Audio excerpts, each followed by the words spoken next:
Halo loh, apa kabar? Semoga selalu dalam keadaan sehat, walafiat, tetap semangat kembali berjumpa dengan kami, saya Hersman Arif dan Bung Rocky Gerung dari Rocky Gerung Official Forum News Network. Akhirnya PDI secara terbuka membacakan keputusan partai memecat Jokowi, Gibran, dan Bobi. Sebenarnya soal pemecatan ini sudah beberapa kali disampaikan, tapi tidak secara langsung dan secara terbuka seperti sekarang ini.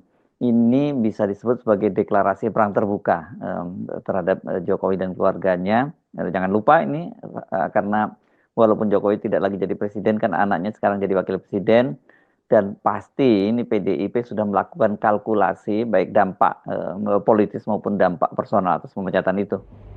Ya, akhirnya telurnya pecah gitu dan kegemparan politik akan mulai hari ini. Saya kira itu satu sikap yang pada akhirnya memang harus diambil, walaupun orang anggap kok terlambat ya Ibu Mega memecat Jokowi dan keluarganya. Tapi sekali lagi ini soal momentum, bahwa secara etik PDIP sudah menutup ingatan dengan Jokowi, tetapi momentumnya kelihatannya baru ditemukan hari ini. Dan itu tentu terkait dengan peristiwa-peristiwa yang sedang dialami oleh beberapa petinggi PDIP yang terancam untuk dikriminalisasi itu. Jadi satu posisi yang saya kira tepat, Bu Mega akhirnya memberitahu bahwa this is garis yang hendak dia tempuh itu. Jadi mulai hari ini Mega menyatakan bahwa dia siap untuk berseteru dengan Jokowi, kan itu poinnya. Nah, masalahnya adalah apa langkah yang bisa menimbulkan semacam perhitungan bahwa pilihan Mega itu adalah betul-betul pilihan yang jujur, pilihan yang memungkinkan PDIP memulihkan kembali martabatnya. Jadi poin pertama adalah pemulihan martabat PDIP karena terus-menerus dibayang-bayangi oleh defect, oleh cacat yang dibuat oleh kadernya, yaitu mantan Presiden Joko Widodo. Nah, dalam konteks itu saya kira Ibu Mega memikirkan dengan baik bahwa dengan kalkulasi benefit cost politik apapun, PDIP harus mengambil langkah maksimal ini atau langkah radikalnya, itu memecat tiga orang itu. Dan tiga orang itu artinya itu satu keluarga sebetulnya, dan sinyal itu adalah sinyal yang sangat politis tentu dengan sendirinya, kan ini langkah politik tapi juga ideologis, menguatkan kembali prinsip PDIP bahwa partai ini harus diatur secara etis. Jadi yang melanggar etis itu adalah pelanggaran tertinggi, itu melanggar perjanjian, melanggar konstitusi, pada akhirnya dianggap sebagai melanggar etis di dalam PDIP itu kejujuran. Dan Pak Jokowi memang dirumuskan sebagai orang yang tidak jujur, berbohong, manipulatif, atau bahkan berkhianat terhadap prinsip-prinsip kepartaian itu. Itu dasar kenapa publik akhirnya harus menilai bahwa Megawati kembali pada sikap dia yang betul-betul tegak lurus dengan prinsip-prinsip perjuangan dia dalam masa yang sangat panjang itu. Secara personal yang tampak kasat mata dan bolak-balik juga dinyatakan oleh Hasto maupun Ibu Megawati, ini kelihatannya yang bakal jadi sasaran pertama itu dipastikan adalah Hasto. Apalagi posisi Hasto ini kan sebagai sekjen tentu sangat vital ya. Kalau kemudian Hasto itu yang dilumpuhkan, kan ini bisa dampaknya terhadap partai juga besar gitu. Ini pertama, kalau soal Hasto ada kaitannya dengan DPO Harun Masiku, dan belakangan juga muncul isu keterlibatan Hasto dengan seorang perempuan yang disebut sebagai istri sahabatnya. Dan selain Hasto, saya pikir tokoh-tokoh PDI lain juga harus bersiap-siap. Ini kan beberapa waktu yang lalu sudah ada yang rumahnya digeledah oleh KPK berkaitan dengan bansos.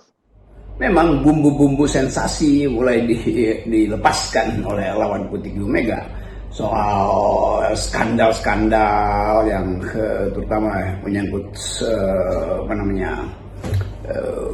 isu perempuan itu. Jadi sekali lagi kita mulai lihat bagaimana sensasi itu diajukan lebih awal sebetulnya untuk demoralisasi. Jadi seolah-olah publik akan diberi semacam kata pengantar bahwa ini orang-orang PDIP ini begini kelakuannya tuh. Karena itu kalau mereka dikriminalkan memang udah nasibnya. Ini dua hal yang harus dipisahkan itu, bahwa ukuran mengkriminalkan orang itu dasarnya adalah bukti, fakta, bukan sekedar merusak nama seseorang itu, apapun akibatnya. Tetapi sekali lagi, kondisi ini menjadi semacam pengetahuan kita bahwa lawan-lawan politik mulai digerogoti dari segi-segi yang sifatnya personal sebetulnya, dan pengkondisian itu yang memungkinkan kita melihat bahwa pola kerja mereka yang hendak menyingkirkan PDIP selalu sama itu, dan juga berlaku di partai yang lain tuh. PKS juga pernah kena kasus begituan, lalu diukurkan pada soal keterlibatan dengan perempuan. Jadi seolah-olah ada masalah yang disebut femme fatale itu, atau roots of all evil itu adalah perempuan. Ini juga satu upaya untuk memanipulasi peristiwa, dan kerancuan-kerancuan itu harusnya kita pahami sebagai sinyal bahwa perseteruan antara Megawati dan kekuasaan itu, terutama kekuasaan Presiden Jokowi yang memang hari-hari ini masih berupaya untuk sebut aja merusak PDIP, itu masih akan dilanjutkan. Jadi itu yang kita pandang sebagai kegagalan era Presiden Jokowi menanamkan nilai-nilai atau etos tentang keadilan, etos tentang kejujuran tuh, dan semuanya kita harus anggap lebih awal sebagai upaya untuk kriminalisasi, karena hanya dalam 1-2 bulan ini isu-isu Harun Masiku diangkat habis-habisan tuh, tentu untuk melemahkan posisi PDIP di dalam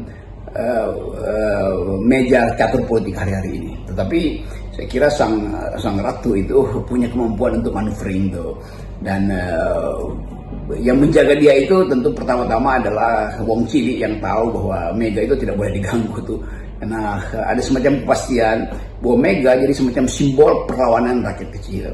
Apapun alasannya, apapun kontroversinya, tetap Mega dikenal sebagai pemberani yang sudah ia perlihatkan sejak Orde Baru. Saya kira itu variabel determinan yang memungkinkan Mega mengambil langkah radikal hari ini, yaitu memecat Jokowi dan 2 putranya. Ibu Mega beberapa hari lalu kan menyatakan adanya akan mengawut-awut Kongres PDIP, dan bahkan menantang, silahkan kalau berani mengawut-awut partainya gitu. Ya, yang kita tahu lah pasti yang dimaksud siapa. Ini pasti ya Pak Jokowi dan keluarganya. Jadi artinya Ibu Megawati itu sekarang sudah bersiap menghadapi risiko terburuk ya, karena konfrontasinya dengan Jokowi.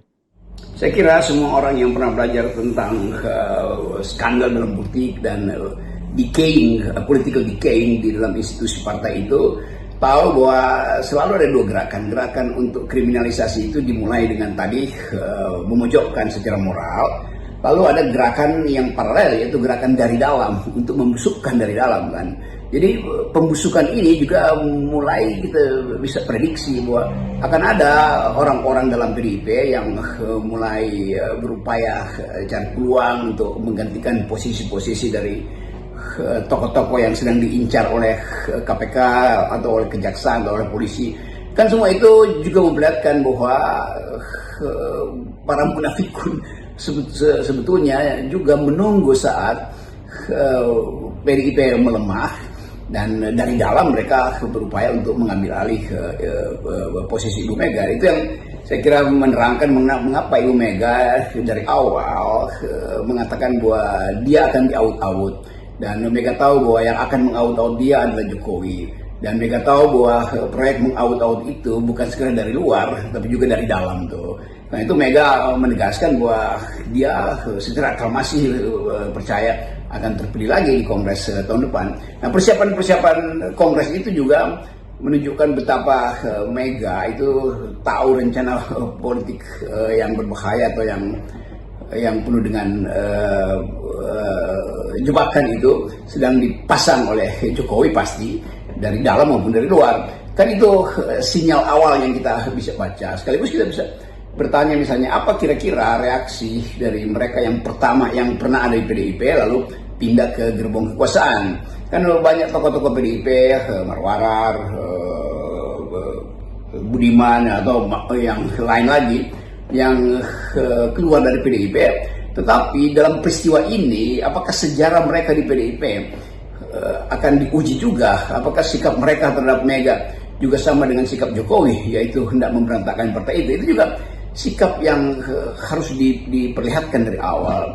Mungkin harus ada menunggu wawancara antara jurnalis atau netizen dengan tokoh-tokoh itu, Budiman atau Warwaran segala macam itu. Apa pandangan mereka kalau Ibu Mega itu dipojokkan oleh Jokowi? Dan kita lihat pempojokan itu akan berlangsung karena Presiden Jokowi bagaimanapun dia masih ada dalam lingkaran kekuasaan melalui anaknya. Itu artinya sphere of influence dia itu terhadap kepolisian, jaksa atau KPK masih berlangsung.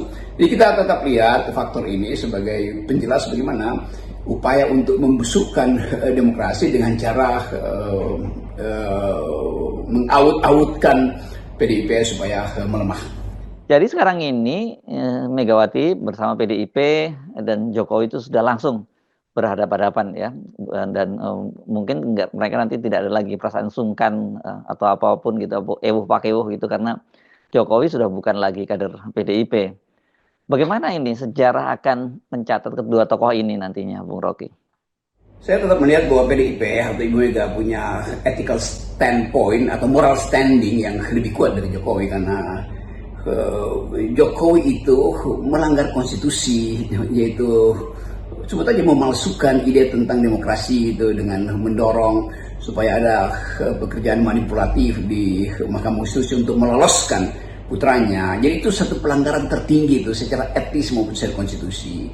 Sementara tokoh-tokoh PDIP yang jelas kriminalisasi ke mereka itu dalam upaya untuk balancing bahwa Jokowi punya pelanggaran luar biasa, karena itu dia mesti berupaya untuk menjebak atau menjebloskan tokoh-tokoh PDIP di dalam moral yang sama. Dan padahal sebetulnya itu jauh sekali agenda atau jarak moralnya itu.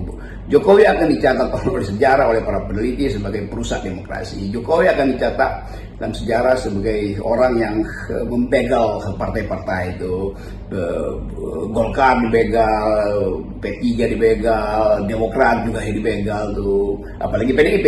Jadi kelihatannya kita mesti belajar dari endapan politik selama 10 tahun ini bahwa Jokowi tidak menghasilkan demokrasi, dan kegagalan itu yang menyebabkan Jokowi akan dicatat sebagai bapak atau kepala negara yang justru menurunkan keunggulan moral dalam demokrasi. Saya kira itu yang harus kita ucapkan hari-hari ini. Ya. Salam akal sehat. Salam akal sehat.